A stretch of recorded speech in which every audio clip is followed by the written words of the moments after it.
అన్నదాత అన్నదాత మీ అన్నదాత చెమటోడ్చి ఆహారాన్నందించే రైతన్నా అనునిత్యం నీ కండదండగా నిలిచే నేస్తం ఎవరన్నా అన్నదాత అన్నదాత మీ అన్నదాత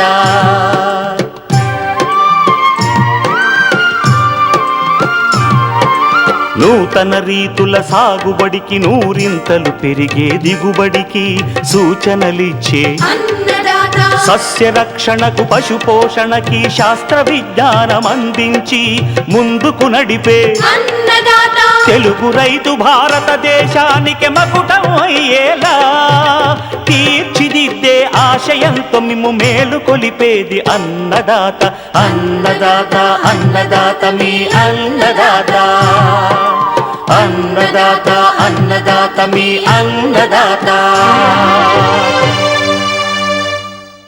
అన్నదాత ప్రేక్షకులకు నమస్కారం. ఈనాటి ముఖ్యాంశాలు: సార్వా వరి నారుమడి పెంపకంలో మెలకువలు,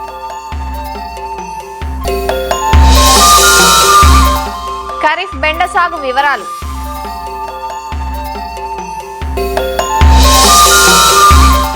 ఇంకా జై కిసాన్ వ్యవసాయ సమాచారం.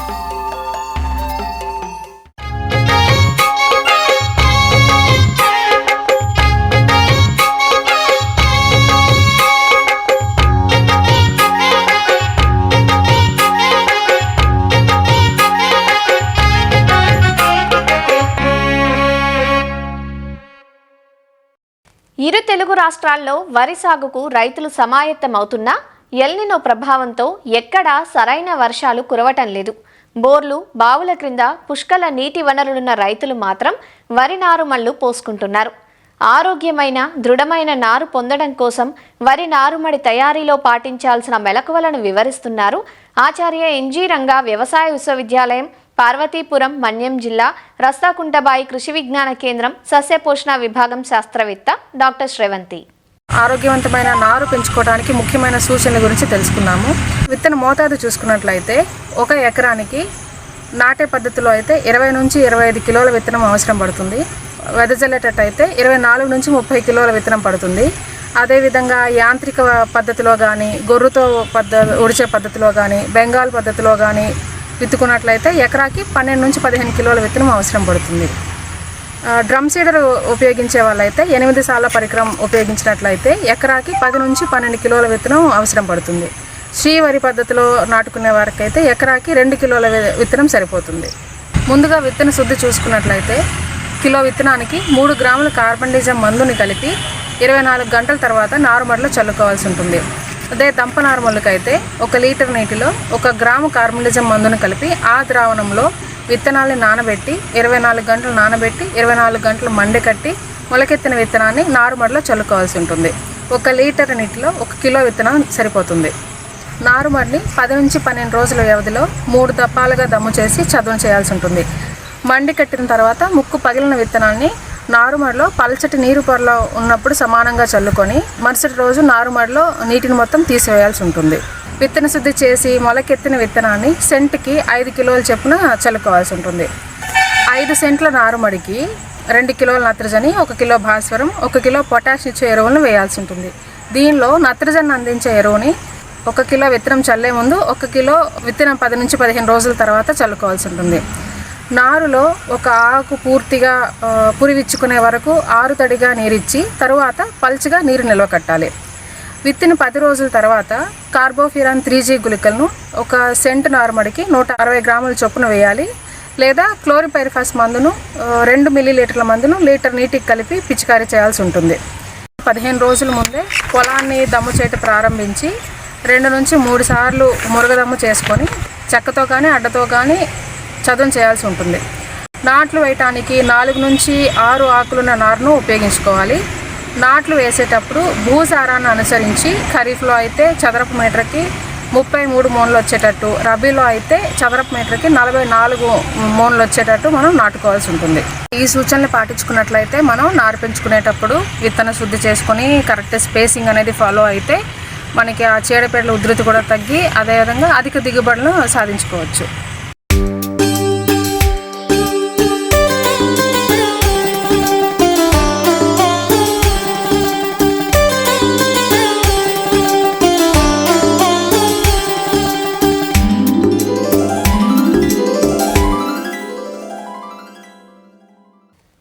కూరగాయల్లో పెద్దగా ఒడిదుడుకులు లేని పంట బెండ. ధరలు దాదాపు స్థిరంగా ఉండే బెండ సాగులో పల్లాకు తెగులు, కాయపుచ్చు మినహా ఇతరత్రా సమస్యలు తక్కువే. వీటిని అధిగమించి సాగు చేస్తే బెండ నుంచి సుమారు ఎకరాకు 8 నుంచి 10 టన్నుల దిగుబడి పొందే అవకాశం ఉంది. అత్యధికంగా 14 నుంచి 15 టన్నుల దిగుబడిని సాధిస్తున్న రైతులు ఉన్నారు. బెండను ఖరీఫ్, వేసవి పంటలుగా సాగు చేస్తారు. ఖరీఫ్ పంటగా జూన్, జూలై మాసాల్లో విత్తుకొని సాగు చేస్తారు. ఖరీఫ్ బెండ సాగు ఎలా సాగాలో శ్రీ కొండా లక్ష్మణ్ తెలంగాణ రాష్ట్ర ఉద్యాన విశ్వవిద్యాలయం రాజేంద్రనగర్లోని కూరగాయల విభాగం శాస్త్రవేత్త డాక్టర్ లావణ్య నుంచి తెలుసుకుందాం. తెలుగు రాష్ట్రాల్లో పండించే కూరగాయల్లో ప్రధానంగా బెండ కూడా ముఖ్యమైనది.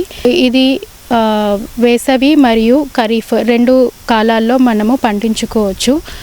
బెండకి వాతావరణం చూసినట్లయితే ఇది ఉష్ణమండలి పంట కావున దీనికి వేడి, పొడి వాతావరణం అనుకూలంగా ఉంటుంది. చలితో కూడిన వాతావరణంలో ఈ పంట యొక్క మొక్కల పెరుగుదల సరిగ్గా ఉండదు. పగటి ఉష్ణోగ్రత చూసినట్లయితే 25 నుంచి 40 డిగ్రీల సెంటీగ్రేడ్ వద్ద, రాత్రి ఉష్ణోగ్రత 22 డిగ్రీల సెంటీగ్రేడ్ వద్ద మొక్కలు బాగా పెరిగి అధిక దిగుబడులను పొందవచ్చు. నేలలు చూసినట్లయితే సారవంతమైన ఇసుక నేలలు, మురికినీటి పోయే సౌకర్యము గల ఒండ్రు నల్ల రేగాడి నేలలు అనుకూలంగా ఉంటాయి. నేల యొక్క ఉదజని సూచిక 6 నుంచి 6.8 వరకు అనుకూలమైనవి. ఇంకా రకాలు చూసుకున్నట్లయితే సూటి రకాలలో అర్క అనామిక, అర్క అభయ్, పర్బని క్రాంతి, పంజాబ్ పద్మిని వంటి రకాలు, అలాగే రీసెంట్గా రిలీజ్ అయిన ఎర్ర బెండ, కాశీ లాలిమా వంటివి సాగులో ఉన్నాయి. అలాగే హైబ్రిడ్లు చూసినట్లయితే అవంతిక, రాధిక, ప్రియా, సుప్రియ, విశాల్, విజయ్ ఇటువంటివి మన తెలంగాణ రాష్ట్రంలో అధికంగా సాగులో ఉన్న హైబ్రిడ్లుగా చెప్పవచ్చు. విత్తన మోతాదు 4 నుంచి 6 కేజీల విత్తనము 1 ఎకరాకి సరిపోతుంది వానాకాలం పంటగా విత్తుకున్నప్పుడు. అదే హైబ్రిడ్లు కనుక విత్తుకున్నట్లయితే 3 నుంచి 4 కిలోల విత్తనం సరిపోతుంది. సాంద్రత చూసినట్లయితే బోజకి మధ్య 60 సెంటీమీటర్లు, మొక్కకి మధ్య 45 సెంటీమీటర్లు పాటించి కొంచెం ఎక్కువ సాంద్రతలో ఈ వానాకాలం పంటని సాగు చేసుకున్నట్లయితే చీడపీడలు ఎక్కువగా ఆశించకుండా ఉంటాయి. హైబ్రిడ్లు కాకుండా మనము సూటి రకాలని విత్తుకున్నట్లయితే విత్తన శుద్ధి తప్పనిసరిగా చేసుకోవాలి. ఇలా విత్తన శుద్ధి చేసుకోవడానికి కీటకనాశిని అయినటువంటి ఇమిడాక్లోప్రిడ్ 5 మిల్లీలీటర్లు కిలో విత్తనానికి పట్టించి విత్తన శుద్ధి చేసుకోవచ్చు. శిలీంద్ర నాశిని అయినటువంటి క్యాప్టాన్ లేదా థైరామ్ 3 నుంచి 5 గ్రాములు కిలో విత్తనానికి పట్టించి విత్తన శుద్ధి చేసుకోవచ్చు. జీవన ఎరువులు అయినటువంటి ట్రైకోడర్మా విరిడి 5 గ్రాములు కిలో విత్తనానికి పట్టించి విత్తన శుద్ధి చేసుకోవచ్చు. ఇలా విత్తన శుద్ధి చేసుకున్న విత్తనాలని ప్రధాన పొలంలో నాటుకోవడానికి ముందు 3 నుంచి 4 సార్లు ఎలాంటి పెళ్ళలు లేకుండా లోతు దుక్కులు చేసుకుని చదును చేసుకోవాలి.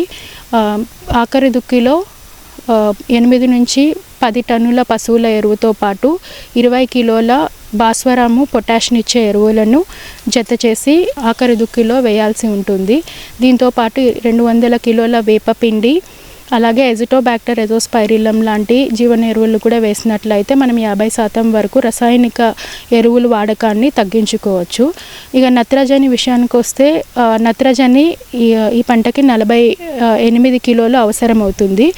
ఇది 3 భాగాలుగా చేసి మొదటి భాగం ఆఖరి దుక్కులో వేసి మిగిలిన 2 భాగాలు విత్తిన 30 మరియు 45 రోజుల తర్వాత పైపాటుగా అందించాల్సి ఉంటుంది. నీటి యాజమాన్యంలో భాగంగా విత్తిన వెంటనే మనము నీరు అందించాల్సి ఉంటుంది. తర్వాత 3 నుంచి 4 రోజులకు ఒకసారి మనము నేలలో ఉన్న పదును చూసుకొని, వర్షాకాలం కాబట్టి మనము వారం రోజులు కానీ 10 రోజుల వ్యవధిలో కానీ మనం నీరు అందించుకోవచ్చు. ఇక అంతర్కృషిలో భాగంగా ఈ కలుపు నివారణకి ప్రీ ఎమర్జెన్స్ హెర్బిసైడ్ అయినటువంటి పెండిమిథాలిన్ స్టాంప్ 200 లీటర్ల నీటికి 1.2 లీటర్లు పెండిమిథాలిన్ మందుని కలిపి ఎకరానికి పిచికారీ చేసుకున్నట్లయితే మనకి తొలి దశలో అంటే మొదటి 30 రోజుల వరకు మనము కలుపు రాకుండా నియంత్రించుకోవచ్చు. సస్యరక్షణలో భాగంగా పల్లాకు తెగులు అనేది మనము ఎక్కువగా చూస్తూ ఉంటాము. ఈ పల్లాకు తెగులు వచ్చిన మొక్కలు ఈనెలు పసుపు రంగులోకి మారి పచ్చదనాన్ని కోల్పోయి మొక్కలు గిడసబారిపోయి ఆకులు మరియు కాయలు కూడా వాటి ఆకారాన్ని కోల్పోయి గిడసబారిపోయినట్లు ఉంటాయి. ఈ వైరస్ జనరల్గా తెల్లదోమల వల్ల వ్యాప్తి చెందుతుంది. ఈ తెల్లదోమల ఉనికిని కంట్రోల్ చేయడానికి IPM వేలో మనము జిగురాకు కట్టలుని పొలంలో 10 నుంచి 12 వరకు ఎకరానికి కట్టినట్లయితే ఈ పసుపు రంగు జిగురాకు కట్టలు ఈ తెల్లదోమల్ని ఆకర్షింపజేసి మనము దాని ఉనికిని శాతాన్ని మనము తెలుసుకొని ఈ తెల్లదోమల్ని కంట్రోల్ చేయడానికి ఇమిడాక్లోప్రిడ్ అనే కీటకనాశిని 0.3 మిల్లీలీటర్ లీటర్ నీటిలో కలిపి పిచికారీ చేసుకోవచ్చు. అలాగే ఎసిఫేట్ అనే మందుని 1.5 గ్రాములు లీటర్ నీటిలో కలిపి పిచికారీ చేసుకోవచ్చు.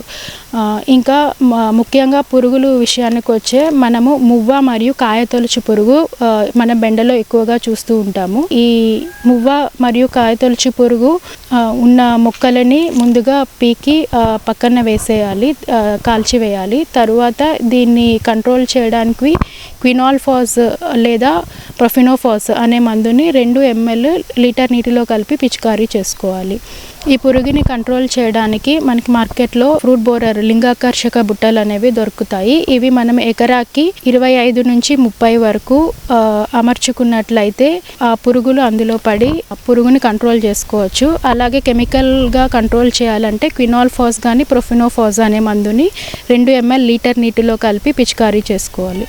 ఇట్లా కీటకనాశినులు పిచికారీ చేసినప్పుడు ఒక వారం రోజుల ముందే మనము కోతని తీసుకోవడము, మరి పిచికారీ చేసిన తర్వాత ఒక వారం నుంచి 10 రోజుల తరువాత మనను కాయలను కోసుకోవడం అనేది చేయాలి. ఎందుకంటే ఈ పురుగు మందులో ఉన్న అవశేషాలు మొక్కలపై మనం తినే కాయల్లో ఒక 10 నుంచి 15 రోజుల వరకు ఉండే అవకాశం ఉంటుంది. కాబట్టి 10 నుంచి 15 రోజుల తర్వాత మనము కోతను కోసుకోవాలి. ఈ యాజమాన్య పద్ధతులు పాటించి రైతులు ఈ బెండ సాగు చేసినట్లయితే ఎకరానికి 7 నుంచి 10 టన్నుల వరకు దిగుబడిని ఆశించవచ్చు.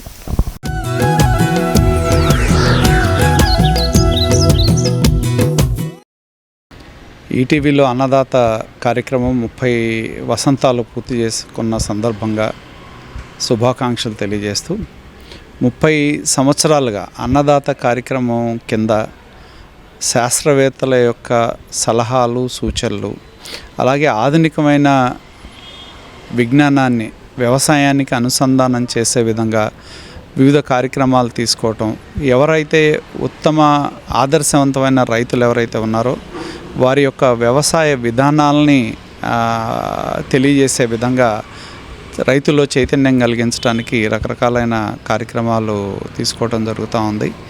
పాడి పంట అనుబంధ రంగాలు ఏవైతే ఉన్నాయో, పౌల్ట్రీ కావచ్చు, వివిధ రకాలైన అనుబంధ రంగాలు ఏవైతే ఉన్నాయో వాటికి దీన్ని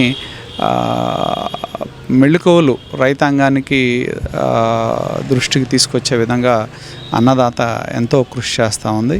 రైతులకు అనుసంధానం చేసే విధంగా అన్నదాత కార్యక్రమాన్ని నిరంతరం నడిపిస్తూ ఉన్నందుకు ఈటీవీ యాజమాన్యానికి కృతజ్ఞతలు తెలియజేస్తూ ఉన్నా. దాని ద్వారా ఎంతోమంది రైతులు ఆధునికమైన పరిజ్ఞానాన్ని అందుకొని తక్కువ ఖర్చుతో వ్యవసాయాన్ని విధానాలను పాటించి లాభాలని పొందే విధంగా అన్నదాత నిరంతరం కృషి చేస్తూ ఉన్నారు. అన్ని పంటల్లో కూడా విత్తనం మొదలుకొని కోత కోసేంత వరకు, కోత కోసిన తర్వాత కూడా కోత అనంతర పరిజ్ఞానాన్ని మార్కెటింగ్ వరకు కూడా ప్రతి దశలో రైతన్నకు వెన్నుదన్నుగా ఉండి రైతన్నను ముందుకు నడిపిస్తూ ఉంది. పొలం దున్నుకున్న దగ్గర నుంచి రైతులకి ప్రతిరోజు ఆయా సీజన్లకు అనుగుణంగా వాళ్ళకి ఎలాంటి అవసరమో ఆ టయానికి వ్యవసాయమే కాకుండా వ్యవసాయేతర అనుబంధ రంగాల్లో కూడా రైతులకు ఆయా టెక్నాలజీస్ని అందిస్తూ వాళ్ళకు సమయానుకూలంగా సలహాలను అందిస్తున్న ఈ ఈటీవీ అన్నదాతకి కృతజ్ఞతలు చెప్తున్నాను. అన్నదాత అనేది రైతాంగానికి దాదాపుగా 100% ఉపయోగపడుతుంది. ప్రతి విషయము వచ్చే కొత్త నూతన సాంకేతిక విధానాన్ని, కొత్త విధానాన్ని తీసుకురావటం, దాంట్లో వస్తున్న చేర్పులు మార్పులు, వాటిల్లో ఏదన్నా లాభ నష్టాలను కూడా బేరీజు వేస్తూ అన్నింటినీ రైతాంగానికి అందిస్తుంది. గత 30 సంవత్సరాల నుంచి కూడా ఎంతో సేవ చేసినట్లుగా మేము భావిస్తున్నాం రైతాంగానికి. ఈ అన్నదాత వచ్చిన తర్వాత ఆ మార్కెటింగ్ విధానాన్ని కూడా రకరకాల రాష్ట్రంలో ఏ జిల్లాలో ఎలా ఉండే రేట్లు అనే విషయం తెలియజేయటం కానీ, ఎక్కడ అమ్ముకుంటే రైతు లాభిస్తాడు, ఏ మార్కెట్కి తీసుకెళ్తే ఏ విధంగా ఉంటుంది, వాటన్నింటి మీద కూడా ఎప్పటికప్పుడు విశ్లేషణాత్మకంగా కథలు రూపొందించి వాటిని ప్రసారం చేయటం వలన రైతులు కూడా అవేర్నెస్ ఎక్కువ చేసుకుంటున్నారు. ఈటీవీ అన్నదాత కార్యక్రమాలు విశేష ప్రజాదరణ పొందటం కాకుండా రైతుల పాలిటగా ఒక వరప్రదాయని అనుకోవాలి. రాజకీయ నాయకుల దగ్గర నుంచి అందరూ కూడా అన్నదాత అంటున్నారు. రైతులు బాగుండాలి, రైతు శ్రేయస్సే దేశ శ్రేయస్సు అనే నానుడి కూడా తీసుకొచ్చి ఎంతో విశేషమైనటువంటి ఒక మంచి కార్యక్రమం నిర్వహణ అనేది 30 వసంతాల వేడుక ఈటీవీ యాజమాన్యం నిర్వహించడం అనేది చాలా సంతోషకరమైన విషయం. అన్నదాత కార్యక్రమాలు అనేది మనకు రైతులు వేసి పొలం వెళ్ళే లోపులోనే వాళ్ళకి అందించాలనే దానితో 6:30కే అందుబాటులోకి తీసుకురావడం అనేది ఒక విశేషమైన అంశము. రైతులను ముందుకు తీసుకుపోవాలనే ఉద్దేశంతో ఆయన సంకల్పం దిగ్విజయంగా జరగాలని ఆశిస్తూ మరి ఈటీవీ యాజమాన్యం అన్నదాత కార్యక్రమ నిర్వాహకులందరికీ కూడా నా యొక్క శుభాకాంక్షలు తెలియజేస్తున్నాను. దాదాపు 30 సంవత్సరాలుగా ప్రతినిత్యం మనల్ని పొద్దున్నే కాఫీతో పాటు లేచినట్లుగా అన్నదాత ప్రోగ్రాం మన దేశంలో కానీ రాష్ట్రంలో కానీ ఏం జరుగుతుందో శాస్త్రవేత్తల ప్రయోగాత్మకంగా ఉన్న ఫలితాలనే కాకుండా రైతుల నూతన ఆవిష్కరణలు కూడా ఎప్పటికప్పుడు మనకి అన్ని పంటల్లోనైతేనేమి, ఇంకా మత్స్య విభాగంలో అయితేనేమి, వెటర్నరీ అయితేనేమి, అన్ని విభాగాల్లో మనకి శాస్త్ర సాంకేతిక పరిశోధన ఫలితాలనే కాకుండా ఆ రైతన్నల ఆవిష్కరణలను కూడా మనని అనునిత్యం మనకి చేరువ చేస్తూ 30 సంవత్సరాలుగా సాగుతున్న ఈ సుదీర్ఘ యాత్రలో ఇంకా మరెన్నో మైలురాళ్ళని అన్నదాత చేరుకోవాలని, రైతాంగం అభ్యున్నతికి మరెంతో పాటుపడాలని మనసారా ఆకాంక్షిస్తూ 30 సంవత్సరాలు జరుపుకునే సందర్భంగా శుభాకాంక్షలు తెలుపుతున్నాను. ముందుగా ఈటీవీ అన్నదాత వారికి 30వ వార్షికోత్సవ శుభాకాంక్షలు. ఈ అన్నదాత ద్వారానే నేను నా వ్యవసాయ క్షేత్రంలో 5.5 ఎకరాలు ఉంటుంది నాకు పొలము. వివిధ రకాల వ్యవసాయ మెలకువలు అన్నదాత ఛానల్ను చూసే నేర్చుకోవడం జరిగింది. ఈ కార్యక్రమం ఇలాగనే కొనసాగించి ఉన్నత లక్ష్యాలకు అన్నదాత ఛానల్ చేరుకోవాలని కోరుతున్నాను. ఈటీవీ అన్నదాత జై కిసాన్ 30 సంవత్సరాలు పూర్తి చేసుకున్న సందర్భంలో శుభాకాంక్షలు తెలియజేస్తూ, వాస్తవంగా ఇది ఇంకా 100 సంవత్సరాలు ఇలాగనే రైతులకు అనుకూలంగా పనిచేయాలని చెప్పి మేము కోరుకోవడం జరుగుతుంది. 30 సంవత్సరాలు పూర్తి చేసుకున్నదంటే సామాన్యమైనటువంటి విషయం కాదు. ఇప్పటికి కూడా రైతుల పట్ల ఏ రకమైనటువంటి అభిప్రాయాలు ఉన్నది, సాగు విషయంలో కానీ, విత్తనాల విషయంలో కానీ, ఎరువుల విషయంలో కానీ, క్రిమిసంహారక మందుల విషయంలో కానీ, గిట్టుబాటు ధరల విషయంలో కానీ, స్వామినాథన్ సిఫారసు కమిషన్ల విషయంలో కానీ అనేకమైన వ్యవసాయ నిస్వార్థులతో ఆదర్శ రైతులతో అనేక కార్యక్రమాలు అందించినటువంటి ఈ యొక్క అన్నదాత ఈటీవీ వారికి మేము మరొకసారి ప్రత్యేకమైనటువంటి ధన్యవాదాలు చెప్తున్నాం. అన్నదాత ప్రోగ్రాము 30 ఇయర్స్ కంప్లీట్ చేసినందుకు శుభాభినందనలు తెలియజేస్తూ, రైతుల యొక్క ఉపయోగం కోసం మొదలుపెట్టిన ఈ యొక్క ప్రోగ్రాం దాన్ని అవసరాలకు అనుగుణంగా మార్పులు చేసుకుంటూ సాయిల్ దగ్గర స్టార్టింగ్ ప్రిపరేషన్ దగ్గర నుంచి ఆ ప్రొడ్యూస్ వచ్చిన తర్వాత ఆ ప్రొడ్యూస్ యొక్క వాల్యూ అడిషన్ ప్రాసెసింగ్ వరకు, అంటే ఎంటైర్ వాల్యూ చైన్ కవర్ చేస్తూ దానిలో ఉన్న ప్రతి స్టేజ్లో ఉన్న అవకాశాలు, అపోహలు, మేనేజ్మెంట్ ప్రాక్టీసెస్ ఇవన్నీ కూడా టచ్ చేయడం అనేది చాలా అభినందనీయకం. సో అదే రకంగా వచ్చిన పంటకి అల్టిమేట్గా పంటకి సరైన ధర లేకపోయినప్పుడు ఇంత కష్టపడి చేసింది కూడా వృధా అవుతుంది. కాబట్టి సో ఆ పంటని డైరెక్ట్గా సేల్ చేసుకుని ఎలా ఉంటుంది, దాన్ని ప్రాసెసింగ్ చేస్తే ఎలా ఉంటుంది, ఇప్పుడు లేటెస్ట్ టెక్నాలజీస్ వచ్చాయి కాబట్టి ఖచ్చితంగా పెస్టిసైడ్స్ విరివిగా వాడడం అనేది తగ్గించడం మోస్ట్ ఇంపార్టెంట్. దాన్ని కూడా టచ్ చేస్తూ కార్యక్రమాలు చేస్తూ ఉన్నారు. అది కూడా మంచి అభినందనదాయకం. సో ఇదే యొక్క స్ఫూర్తితో మరింత టెక్నాలజీ ఓరియంటెడ్గా, మరింత ఆర్టిఫిషియల్ ఇంటెలిజెన్స్, మరింత గ్లోబల్ మార్కెట్ ఇంటెలిజెన్స్ని కూడా ఇంటిగ్రేట్ చేస్తూ ముందు కార్యక్రమాలు చేయాల్సిందిగా కోరుతున్నాను. Thank you.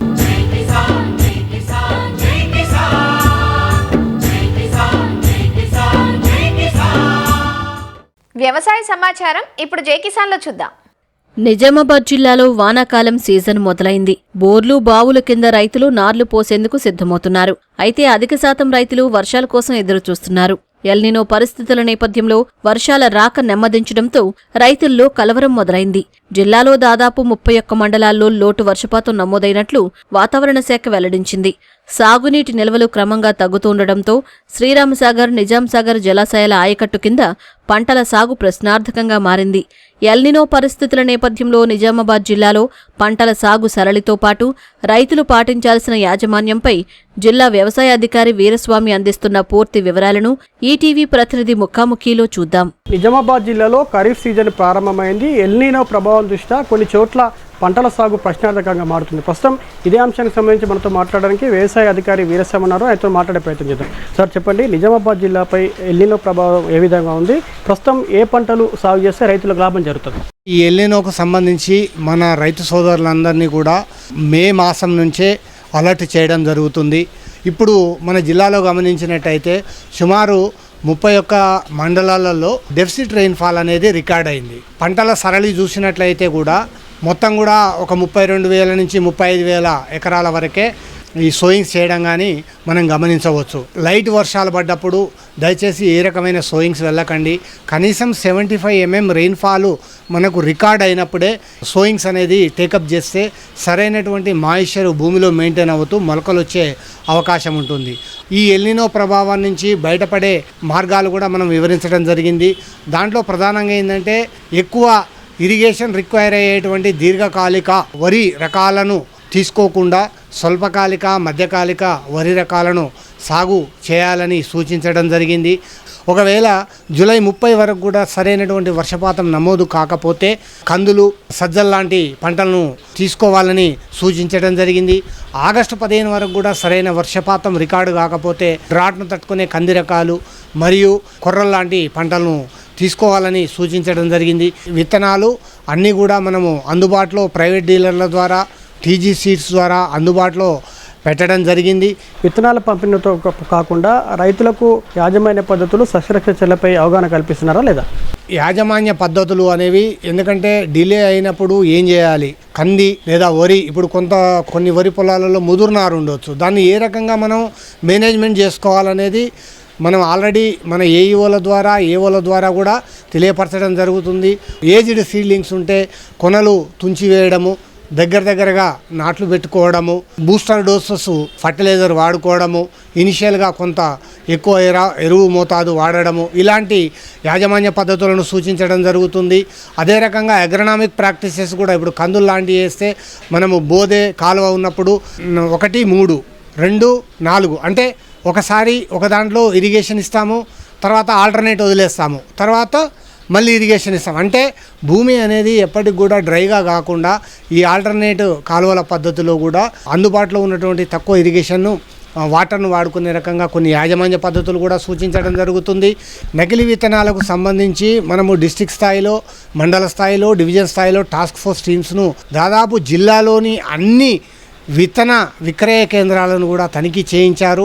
వారితో పాటు టాస్క్ ఫోర్స్ కూడా తనిఖీలు చేశారు. ఎక్కడన్నా వయలేషన్స్ ఉంటే 6A కేసులు చేయడం జరిగింది. రైతులకు ఇబ్బంది జరగకుండా షాపుల వాళ్ళు రైతులకు విక్రయించే విధంగా మనం చర్యలు తీసుకున్నాము. యూరియాకు బదులుగా ఏ ఎరువులు వాడితే బాగుంటుంది, వాటిపై ఎలాంటి అవగాహన కల్పిస్తున్నారు? డిఏపి ఉందనుకున్నాము. డిఏపిలో 18% నత్రజని ఉంటుంది, 46% భాస్వరం ఉంటుంది, 20-20లో కూడా నత్రజని ఉంటుంది. కాంప్లెక్స్ ఎరువులతో పాటు కొన్ని సూటి ఎరువులైన urea, muriate of potash, super ఇలాంటి వాడుకున్నట్లయితే సూటి ఎరువుల మీద లోడు తగ్గి పంటకు కూడా అన్ని రకాలుగా ఉపయోగపడే పోషకాలు అందుబాటులో ఉంటాయి. అలాగే జిల్లాలో నానో యూరియా వాడకం ఎలా ఉంది, రైతులకు ఏం చెప్తారు? నానో యూరియా వాడకం చూసుకున్నట్లయితే మన స్టేట్లో సుమారు 6 లక్షల నానో బాటిల్స్ సేల్స్ విక్రయించబడితే మన నిజామాబాద్ జిల్లాలోనే సుమారుగా 1 లక్ష నానో యూరియా బాటిల్స్ అనేవి విక్రయించబడ్డాయి. చాలామంది రైతులు వీటిని విరివిగా వాడుతున్నారు. డ్రోన్స్ను వాడుకొని వారు కూడా మంచి ఫీడ్బ్యాక్ ఇవ్వడం జరిగింది. మొత్తంగా నిజామాబాద్ జిల్లాలో ఎల్నినో ప్రభావం దృష్ట్యా రైతులందరూ కూడా ఆరుతడి పంటలను సాగు చేయాలని చెప్పేసి జిల్లా వ్యవసాయ అధికారి వీరస్వామి చెప్తున్నారు. అలాగే నకిలీ విత్తనాలు సరఫరా చేస్తున్నటువంటి వారిపైన ఖచ్చితంగా ఉక్కుపాదం మోపుతామని చెప్పేసి ఆయన హెచ్చరిస్తున్నారు. కెమెరామెన్ మనోజ్తో జైపాల్, ఈటీవీ న్యూస్, నిజామాబాద్ నుంచి. మరిన్ని విభిన్న అంశాలతో రేపటి అన్నదాతలో మళ్ళీ కలుసుకుందాం. నమస్కారం. అన్నదాతలు తమ సందేహాలు, సమస్యలను 1-800-425-4085 టోల్ ఫ్రీ నంబర్లో ఉదయం 10 నుంచి 11 గంటల మధ్య పని దినాలలో సంప్రదించగలరు. ఈ కార్యక్రమాన్ని యూట్యూబ్లో www.youtube.com/అన్నదాత ఈటీవీ లింక్ ద్వారా వీక్షించవచ్చు.